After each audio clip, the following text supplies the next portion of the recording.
And now won't you please welcome to the stage an illustrious guest appearing here for the very first time, Dr. E Rotica.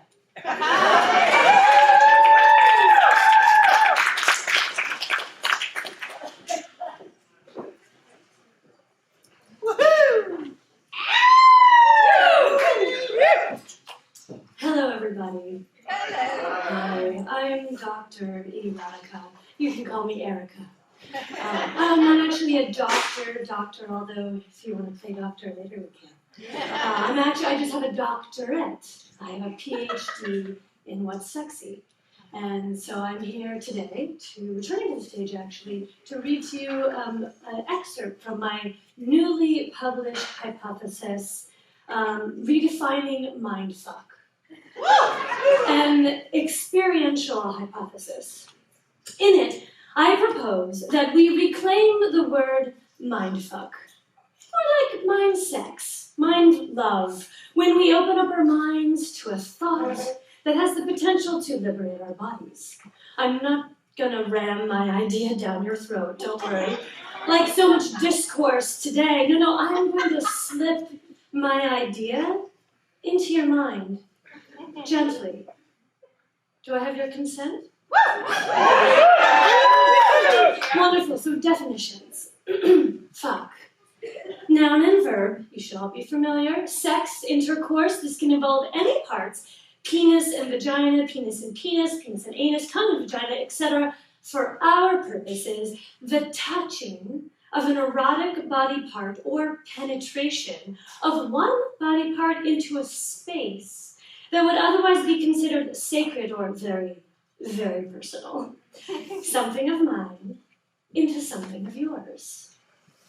Mind, noun, that which allows us to be aware of the world, thoughts, ideas, concepts, consciousness itself. Mind is both a body part and a space that would otherwise include in which things appear. And it is a deeply intimate and private part of ourselves, no? So in theory, I could stick my thoughts into your consciousness, or you could stick your ideas into my mind, and we would be mind-fucking. That sounds like a good Wednesday night. Let's get real. Mind-fuck means a disturbing or extremely confusing experience. It's kind of like mental rape. Oh yeah, we're gonna go there. Oh, I know this is edgy, but are you open to continuing? I'll go slow. Wonderful. Violence and power. Current paradigm. So why is violence and negativity so pervasive in the semantics of sexuality? To fuck something is to have power over it.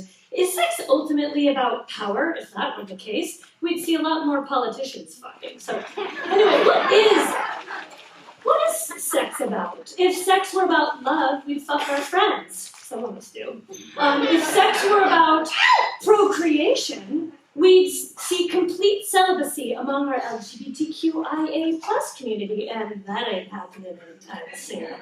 And if sex were just about pleasure, we would all be perfectly happy going at it alone.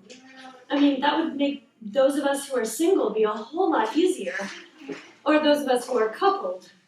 Or those of us who are tripled. You know what I mean. I postulate sex is about connection. The pleasure of being connected to another, to all, to ourselves, to transcendence. We are trapped in these human bodies, but sex will set us free. Pleasure as power.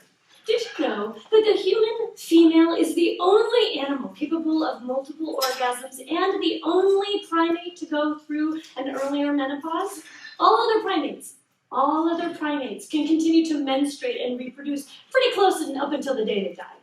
You'd think that this would be evolutionarily disadvantageous. 50% of a species only halfway through their life no longer able to reproduce. Anthropologically, this means a whole lot of elder females that basically lose their estrogen, gain testosterone, which, let's be real, basically means you get to give no fucks anymore. And you don't have to worry about the male gaze or raising kids any longer, and now whole other half of your life to go about thinking about enjoying life and improving society? How's that for evolution of a species? Now we're talking. Leonard Schlein, Dr. Leonard Schlein, yes, it is actually his real name, he's a colleague of mine, he actually believes that the strange quirk of female sexuality actually determined the course of our species. Follow me. The narrowness of the newly bipedal human female's pelvis and the increasing size of the infant's head precipitated a crisis for the species because females were dying in childbirth, and natural selection allowed for the adaptation of human female to this environmental stress by reconfiguring her hormonal cycles and training them to the periodicity of the moon, which imbued women with the concept of time and gave them control over sex. Because it was a matter of life and death. Hers. A power that males sought to reclaim, and the possibility of achieving immortality through heirs drove men to construct patriarchal cultures that went on to dominate so much of human history. If that's not a mindfuck, I don't know what is. Clitoris for the win. Yeah! Did you know that the 1901 edition of Gray's Anatomy, one of the standard anatomical guides, has just a little dot for the female clitoris? And actually the 1948 edition makes no mention at all. Whoops! After 50 years, we just forgot the clitoris existed. This is not an inconsequential organ. It is the only, I repeat, the only human organ whose sole function is sexual pleasure. The penis, also meant for sexual pleasure, has additional tasks of urination and fertilizing the ovum.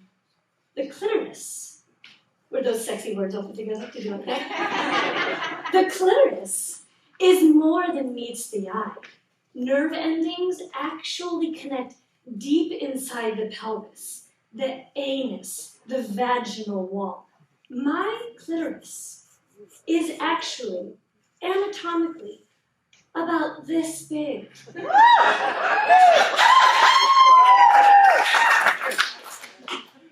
You can hit it from any direction and it feels good. So, if we're playing in the world of mind-fucking, and if this is truly about power, then academically, of course, I must speak on behalf of the female body. O male body, you may be physically stronger than me throughout history. You may have been able to fuck me against my will. You may have spent the last 2,000 years of patriarchal male dominator culture mind-fucking me out of believing in my power. But yours will never, ever, ever match the power, purpose, and size of mine.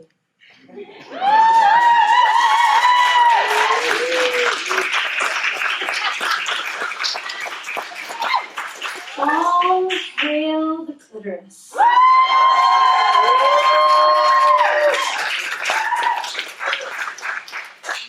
That would be an easy win, but unlike the dear, beloved, very beloved penis, the clitoris is not here in search of power.